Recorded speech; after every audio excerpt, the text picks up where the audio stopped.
This is Redemption with Frantz Beasley, a show about accepting the damage in our life and giving yourself permission to heal. I'm Carrie Pena. Frantz Beasley is the founder of Arizona Common Ground. He served 14 and a half years in prison and now works with the formerly incarcerated. In each episode, we share a story about trauma and healing. Frantz, one of the things I wanted to point out before we jump into this blog post that you wrote that's very compelling is one of your goals of AZ Common Ground is to try to stop people from going back into the system. I think a lot of times people hear about the rates of people in prison and you just think, man, once a criminal, always a criminal. That is not the case, though. No, it's stopping people from going back to prison, yes.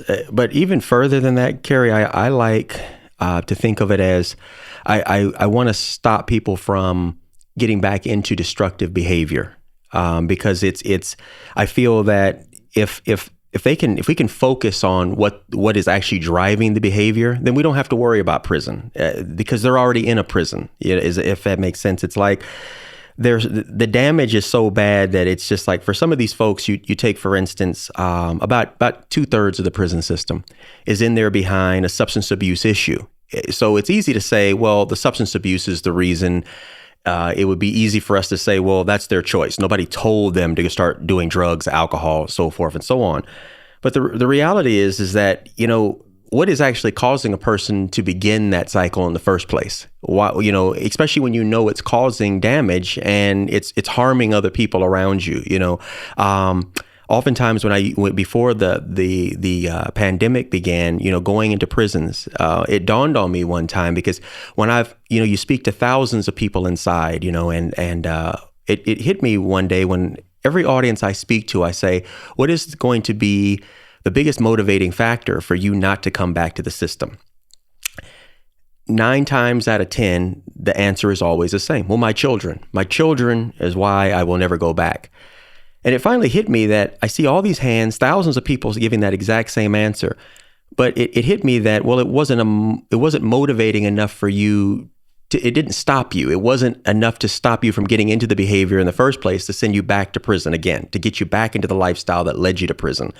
And so it lets you know right away that whatever is going on is bigger than your family. It's bigger than because you're willing to risk it all for this thing. And I ultimately believe that so many of these behaviors are so out of control. They're so built in our subconscious that sometimes you don't even realize. It's just kind of like on autopilot. It's just going. And I think that when trauma comes in, stressors get in there, life starts to happen, conflict starts to happen, then all of a sudden you're triggered and you start this process and the breakdown and the implosion begins.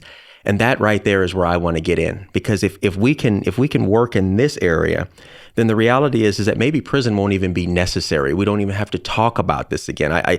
Because for so many, it's so sad. What I find is that prison sometimes is kind of like home base. It's kind of like the next stop for somebody to kind of finally get their weight back. They finally get off drugs because they don't have access to it, or they can't afford it. They get their lives back in order. They start writing their families again. Their families are happy because they're looking at them and they look healthy again. They're working out. But the reality is that it's huge for me. Yes, absolutely. I don't want to see people going back, but more importantly, I don't want to see people destroying their lives and then subsequently destroying other people's lives. Their children, their families, the public around them. Communities. So much is lost when we lose one person to our system. Just so much is lost. We don't even know just the ramifications of one person's decision. I know that in my own life, I think about, my mother. I was away from my mother for 14 and a half years. What did that do to her? It's easy. I just know I think of it as a father myself. Well, how would I feel if my daughter went away for 14 and a half years and was in a prison where I couldn't get to her? that I have to visit her every once in a while, or she can call me on a phone. What does that do to the life of a parent? What does it do to, your siblings? What happens what if I went away today? What does that do to the financial stability of my family? I think about how many people depend on me today. And it's just so many things, that the example that's set. I mean, just so many things that take place just from one life being put inside that system, which I don't make excuses for bad behavior. I'm just simply saying that if I can get a hold of that prior to that implode, whatever is leading them to go down that road in the first place, that's where I feel like the win is made. If prior to ever getting to prison, So it's much more than returning to prison. It's trying to get inside the mind before another crime happens. Yes, and reminding people that there's other options, because sometimes that's a really scary place to go. It's hard to trust. It's hard to trust a process when you've learned all your life to do it on your own, and this has been the way that I've done it. Even if it's leading nowhere, it's still the plan that we had. It still makes sense to that person. Would not make sense to you at all. Wouldn't make sense to the average person walking down the street, but to them it makes absolute sense because it's within their wheelhouse. It's within their frame of focus. This I understand. This road I understand. But if you asked me to come over here, Carrie, if you would have asked me 30 years ago, 25 years ago, Frantz, you just need to come over here and do this. I'm telling you, trust me, I would have probably ran away from you. I'd have been like, what is she talking about? It's a foreign language, what she's saying, especially when I learned for so long to do things this way. And maybe it is the wrong way in your eyes, but what do you know? You don't come from my world. You start all these different things and, then it becomes an attack at you if we're not for trying to take me away from this. And so I just simply say that I feel like that process is such a scary place to be, is what I guess is the best way to say it. It's hard. I was very fortunate because I woke up while I was in prison and had 8 years left to do. So it was a lot of time for me to do a lot of work on myself without interaction, without distractions. No cell phones, no internet, none of these things. None of it. You had to figure out what kind of human being you wanted to be. Yes. Every day for 8 years, from the time that my eyes were open for another 8 years, and it's never stopped. I mean, I love finding out new things about myself, but a lot of times people will tell me, Frantz, you've done a lot of work. And I like when people tell me that. You've done a lot of work in your life. I appreciate when they say that because I did work hard. And the best part is I started discovering new things about myself all the time. And the best part I found out is that, hey, I really am a human, and it's okay sometimes it's okay sometimes to forgive yourself for some things, and everything wasn't my responsibility to take. That this one over here, I didn't ask for this one here, but maybe I did respond to it wrong. But the reality is I understood that my road wasn't just prison. I didn't just wake up one day and said, I'm in prison. I never sat in 7th grade and said, you know what, one day I'd like to do 14 and a half years in prison. That idea never popped in my head. So I realized that I was tainted, and there's some things that took place in my life that obviously put me on a road to destruction that wasn't going anywhere. And the saddest reality is to get out and to continue that same thing when I didn't have to again. But I feel that's what I mean in regards to, it's getting a hold of people, hopefully, before they ever have to go down that road and start that destruction of themselves and other people. Well, this series is about redemption. It's about understanding, forgiveness.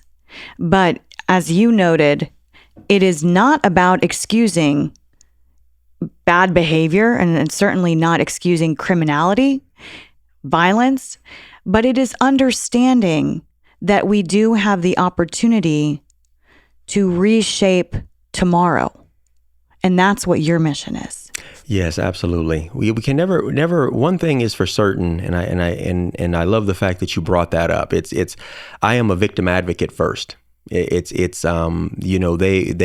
as well have a voice at this table, and oftentimes we don't listen to that voice. It's if people understand what it is to have someone violate you. There's no feeling in the world like that to know, and it wasn't until later on that I understood that as well, that, whatever the excuse is, whatever the reasoning is, it's never okay to violate someone else. Whatever that excuse is, it's not okay. Can you understand the pathology to it? Sure, we can break it down psychologically, whatever that is. But to a victim, that doesn't mean anything to them at that moment in time. You have violated me. Just burglarizing someone's home. You think about that. If someone came into your home while you were gone, and ruffled all through your house and everything, how would you sleep there that night? Would you be comfortable? Things like that. You immediately think, hey, the world has changed here. I don't care how nice your home is. I don't care what none of those things matter. I now have to start thinking, do I even want to be here anymore? I am not safe in my own place. Are these people coming back? What did they take? Do I need to cancel? Just things that sometimes, it's just a burglary charge. Is it just a burglary charge? You have violated someone's peace, And so when I think about, never forgetting that whatever I do, I always have to be responsible to those that, as great as audiences may think I am, as all the amens and the clapping, I'm always trying to be mindful that there may be someone in this room that is really listening to me, and I make them feel very uncomfortable because they went through something, and I may remind them of that person, and you can't, you have to take that into consideration. So, yes, everything I do is always, let's be very, very sensitive to those that have suffered the other side of all of this. You know what I mean? That's an important part of your work. Yes. I want to read your blog post, as we'll be doing throughout this series. It is interesting to see how you are able to approach people without judgment. And that's what I want to try to get inside of. So this was July 15th, 2020. You write, just dropped off my nephew and saw a guy who just got released walking down the street. I pulled up next to him and asked where he was going.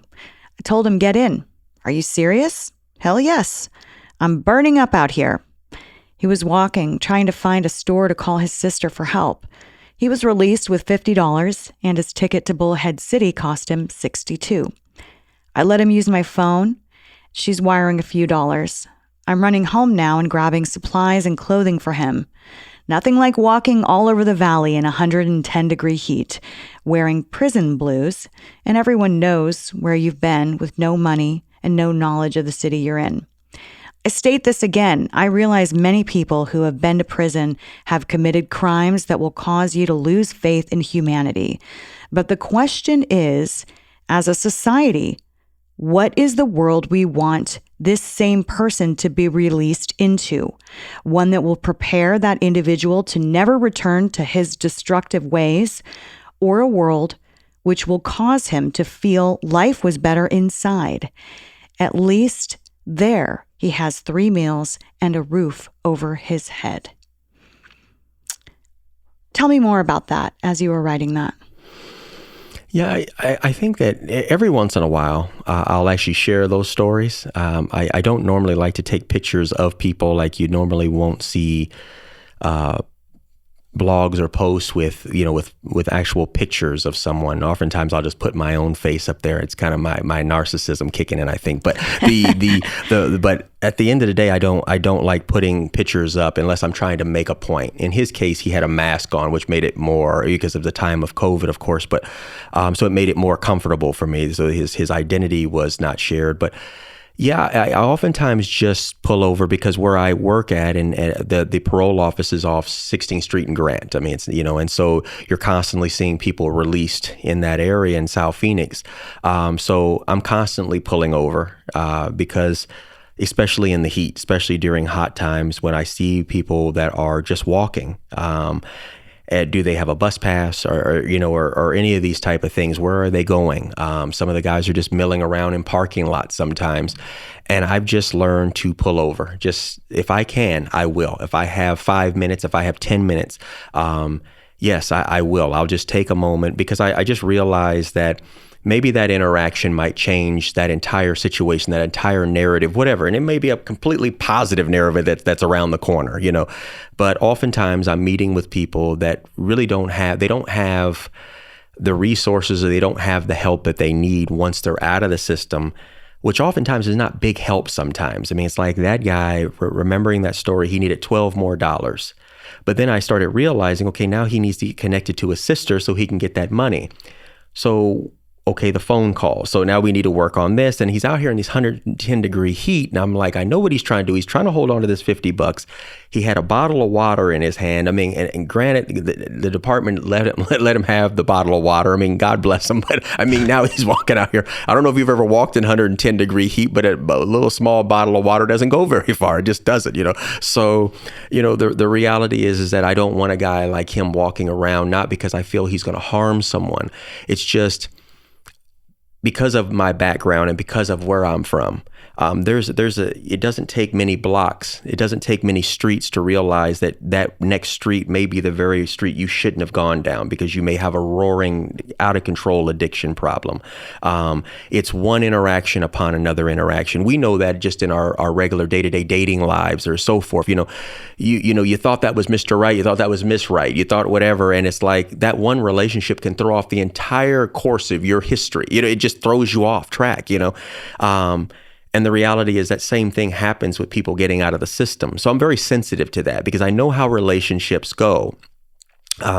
They can take you to places that you didn't want to go, you didn't plan on going, but next thing you know, you find yourself walking down this road.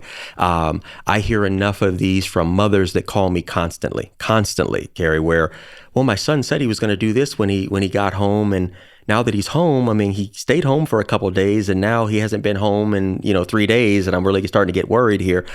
And I don't know how to tell this mom. Yeah, he's probably caught up in one of these relationships right now. I try to downplay it as much as I can, but when you hear the story so much and you take into consideration, especially the substance abuse issues, and a person's been away, we haven't addressed these issues while they were inside, by the way, and now you're back out. And it's not just because you were gone for 5 years. Oh, the meth problem is gone. It's not. You didn't have access to it. Now you do. You know what I mean? And a drug dealer has no problem, absolutely no problem giving you that first one for free. No problem, buddy. You know what I mean? Because they know now they have you. And so that's one of the big things that you focus on is trying to bring attention to the fact that while people are incarcerated, essentially they're not doing any work on becoming better people unless it's self-motivated like was yours. Mm-hmm. Yeah, oftentimes most of the facilities, it is just you are literally doing time. I mean, it's not much more to it. I mean, I would love to say that when you get there, there's just tons of programs, there's just tons of resources in there, but the reality, it's not there. You know what I mean? So to people who say, why would we pour money into resources and programs for inmates who've committed crimes and oftentimes violent, horrible, disgusting crimes? Yeah, it's which I completely understand that position. It makes sense. It's this person. Many folks say, "Hey, he made a decision. It's a very heinous decision he made. Therefore, prison is where he belongs." But 97% of the people that are in prison are going to return home one day. So we have to take that into consideration. 3% are staying, 97% are coming home. And guess what? These are the same people that are building lives around your children. They go to church with you. They do all sorts. So the question is, do we want to prepare this individual to be successful when they get out? Or better yet, let them just sit there, because and just deal with the time that they have to do. And it can be purely punitive. Well, that's fine. I mean, that's an option. But how do you think that's going to work out? Do I want someone who went in with a violent crime, who has a violent history, to receive no resources, to deal with those issues, so that when this person gets out, now I know what triggers me. I know when I need to move away from a situation. I know the things that I don't like, and I know the type of crime. It's just all those type of things. If you have a person for 5 years, Carrie, why not pour the resources into them? You have a captive audience in there. No, I got an idea. Wait till they get out. And that's when we'll go ahead and deal with it. And hopefully your parole officer will have time or some special program to help this person. No, I'm just somebody who believes that if you have an opportunity to educate someone while you have them on the campus, do that. Don't wait till they get out and all of a sudden I wonder why they went back. And they also hurt Miss Johnson up the street over here. I wonder why. You know what I mean? So why don't we go ahead and address that before we ever get to Miss Johnson, before we get to any of this other kind of stuff? And so oftentimes I feel like what I do, even at AZ Common Ground, is kind of like wiping up water that is just spilled on the floor. But if you looked over by the wall, you notice there's a leaky faucet. So let's ignore that faucet. Let's just keep wiping up the water. Well, I mean, I think everybody that's listening to this right now knows that's pretty stupid. I mean, it's like you would just think, just turn off the faucet. But we're not going to do that. So we're going to keep wiping up water, and we can justify it because they're criminals. Great. Well, what I'm hoping is that a person goes into the system and that we would be responsible enough to know that, and I want to be very clear, the ones that are most violent are the ones that we should really be paying attention to, not the ones we should be running away from. Which one do I want to pour more resources in? To the one that drunk too many beers and they left a club? They're not really out there to harm anybody. I'm not saying that it potentially couldn't have happened, but they have an aggravated offense because they got caught doing this too many times, going over the line too many times or whatever. So now they have to go do 6 months. Or so I can pour resources into that person because I like this person more. Or should I look at the person who is literally entering into homes and harming people or people? Is that the one that I should be putting the resources in? It appears to me that we should be focusing on the ones that are more sick because these are the ones that are actually causing real damage to people. And that's what I focus on. I guess I'm just somebody who I do not like people being harmed. And if we could have stopped that, I feel like that's the responsible approach to things, especially when they're sitting there not doing anything anyways. You know, most of the programs are inmate ran, just so that we're clear, not ran by professionals, you know, or officers or CO3s, what we would call counselors in prison, who just yesterday were officers and they're security officers, you know. So it would be nice if we could put funding, which I realize that that's a perfect world. I understand I don't work the budget for the Department of Corrections, but what I am saying is that it would be nice to be able to deal with a professional staff that knows how to address issues that's going on inside people. That if we're going to spend $24,000 a year in the state of Arizona to keep someone in prison each year, which is more than that's more than ASU, that's more than U of A. If that's what you're going to do, then why don't we turn it into that type of society inside the system? You know what I mean? So at the end of the day, I look at it as more of everything I think about is how do we reduce harm to someone else? That's what I look at. It's not about, and I think if other people would look at it from that perspective, I never want to see another victim be created when that's not necessary. We could have addressed that issue straight on. So when we think about resources, if we could think of it from that perspective sometimes, I think we get a lot further with our conversation. What I do at AZ Common Ground is to reduce victimization. I do not want to see that. Every time I see someone's harmed, I saw the young man that unfortunately took his child, and then the mother was trying to save the child, and he drugged the child. I don't know, it was on the news recently. The mother was dragged by the vehicle, and then she lost her life. The gentleman that they took into custody later on, committed suicide or something. And you know, I sit there and I look at stories and I'm like, there's a little baby involved. There's a mom that's now dead that shouldn't be dead. And there's a gentleman that used to be inside the system or something. And this situation is out of control. And I oftentimes ask myself, man, what could we have done in more of a perfect world there? At what point should we have interacted in this situation as a society? That's what I look at to prevent this. There's a mom that's dead right now, and there's an out of control situation. Now a gentleman has taken his life. Now it's easy to say, oh, he's a piece of crap, he's this, that, and the other, but that doesn't get us anywhere. You know what I'm saying? Just throwing names at people doesn't do anything. You know, it doesn't. It's I just feel like in the 21st century, we have to start owning up to the idea that there's other methods, there's other measures that possibly we could do to begin the process of working on that population while we have them. You have a captive audience. Arizona has 40,000 people in its prison system right now. You have a captive audience right now to work on these folks that are in here, whatever issues they're dealing with. What is our current response? Let's wait till they get to the last few months of their time and let's start working on some things. Maybe that's within their budget. I don't know. I feel like we can do better. I'd like to know what could we do with that whole 5-year sentence, you know, and how can we be responsible? I guess I'm passionate in this area because, as I said, at heart, I'm a victim advocate. And that's where God shifted my paradigm. I'm always going to stand on the side of not seeing anyone harmed. I don't want to ever see that happen if we had a chance to do something. So, do you feel that it's your mission because you have been redeemed and essentially given a new path? And so do you feel that it's your duty, obligation? I don't want to put words in your mouth, but you're very passionate about this guy who's walking in his prison uniform with $50. You don't know what the guy's all about, but you stop. You don't drive away. Do you feel that you owe it to the universe to do that? What drives you? Yeah, it's I say it again. I just feel that that's what I was set free to do, and I feel that if I drove past him, what does that make me?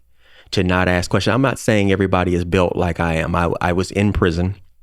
There's a lot of factors that allow me to walk up to anybody. My background, I was a guy that was extremely violent in the street. I was. So I guess when I walk up on people, it's just, I don't say everybody should do that. I don't think a person like yourself should just stop and just, hey, how you doing? Let me help you out here. What's going on? Get in the car. I don't recommend that. I'm just simply saying that you're equipped to do the work. I'm equipped to do that type of work, and I'll do it at midnight, at 1 o'clock in the morning. I'm not afraid of people, but then again, that's also part of my background. It's just God set me free to speak to people, and oftentimes what I find is that I don't find people who are as scary as most people think they are. I find that there are people sometimes who are at all different types of crossroads in their lives. And oftentimes they're more afraid of the person walking up to them than what the person actually thinks. It's a crazy kind of perception there sometimes. Everybody is not Ted Bundy. Everybody is not trying to put you in a trunk of a vehicle. Everybody's not trying to do that. Sometimes people are just having a really bad day. They're having an off day, and you're oftentimes seeing this implosion right in front of your eyes. And so our response is call the police on that person, which maybe that is part of the process. But what I would like to see more is, how do we get actual resources to that person in this moment? Is there a better way we can handle this? And I'm not saying the cops do a bad job. There's tons of programs coming out of Phoenix PD, for instance, Phoenix Cares. There's all sorts of things. They do a lot of work with that.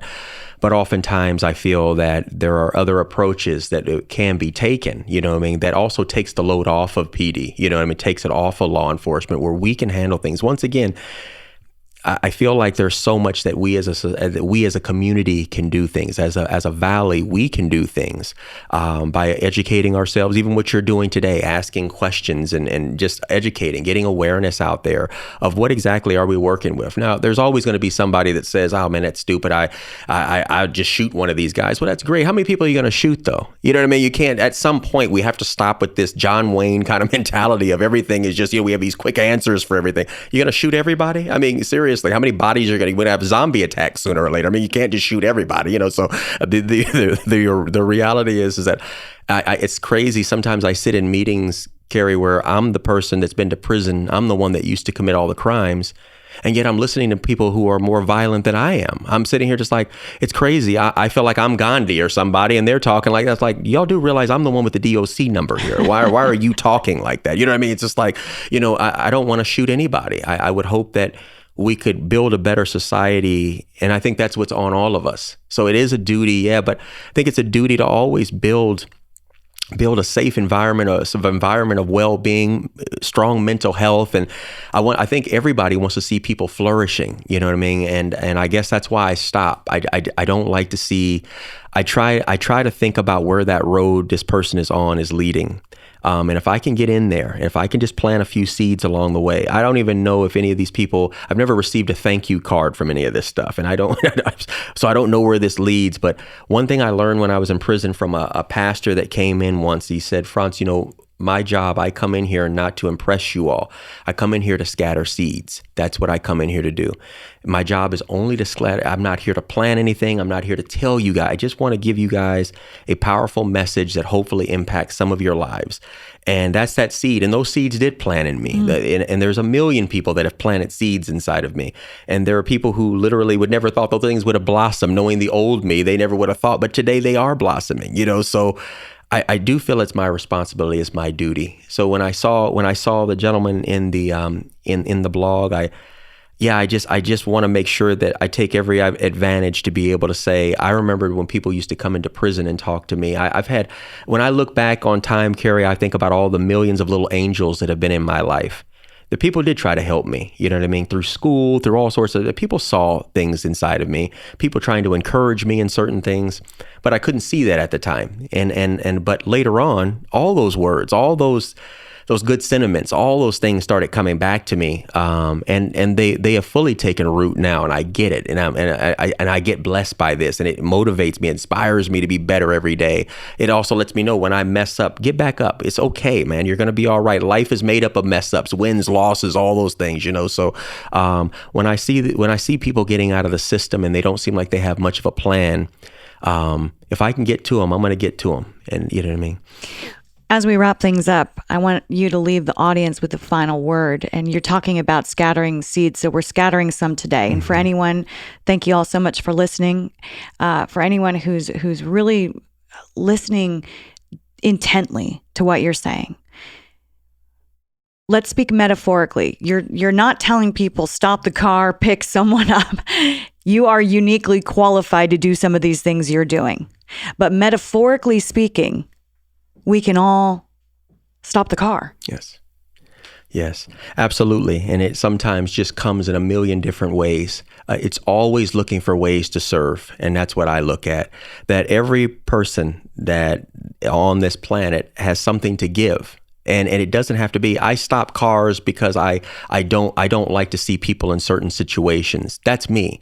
But for somebody else, it's working with youth every day. You know, it's leaving leaving your home or taking your family with you and just volunteering your time to clean up a neighborhood, you know, that needs it. You know, there's a million and one things that a person can do. When I got home from prison, I was able with the Phoenix Police Department to start our first block watch in the neighborhood I grew up in. And the craziest part is I only wanted that block watch for one reason, because I knew that city resources could be used in our area to clean up our neighborhood. I was seeing tires dumped. I saw trash everywhere, and I saw children playing, and I realized, you know, they don't realize it now, but if we're allowing them to play around this stuff, it's like they're playing in a landfill or something. And I kept thinking to myself, well, if it's okay for the adults, the kids must think it's okay. And I started thinking to myself, no, it's not okay for them to grow up in that type of world. It's not going to happen. What did I do? We were able to start that block watch. Neighborhood services started coming in. Oh my goodness. We had resources and people around the community coming in. And little by little, we started cleaning up that neighborhood. It was one of the best feelings I ever had. Why I say that is because I don't know if it's ever going to impact those kids directly, but I know that they were involved with that cleanup. And that to me is what I want to be able to give. And I feel like there's a million little avenues people can serve in. But what does that do to those children? And it made me feel good to let them know that day, this is our community. We're not playing in trash. I want you guys I started paying them to pick up trash around the neighborhood. I still pay them. You know what I mean? These kids, I can't even pay child support. I'm paying them. You know what I mean? So the reality is that I think that people have to, I think that it's just about giving from what you have and looking at educating yourself, constantly hearing what are the needs in my community.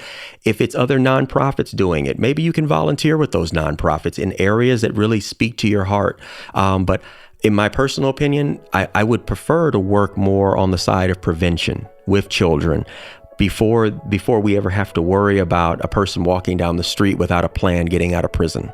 Yeah. That's what I would prefer. I'd rather see this young mind with just to be able to put all the opportunities in the world in front of them, you know, and that to me is more. But I say this, they don't need to pull over their car. But I think through education, through a little bit of concern, a little bit of prayer, and a little bit of sweat equity, you know what I mean? Even if you don't have money to give, yeah, there's always somebody you can help. So, Frantz, thank you so much. Thanks to all of you for listening. This is Redemption with Frantz Beasley, and I'm going to sign off today with one of Frantz's lines that you use on many of your blogs. We have work to do. Take care, everyone.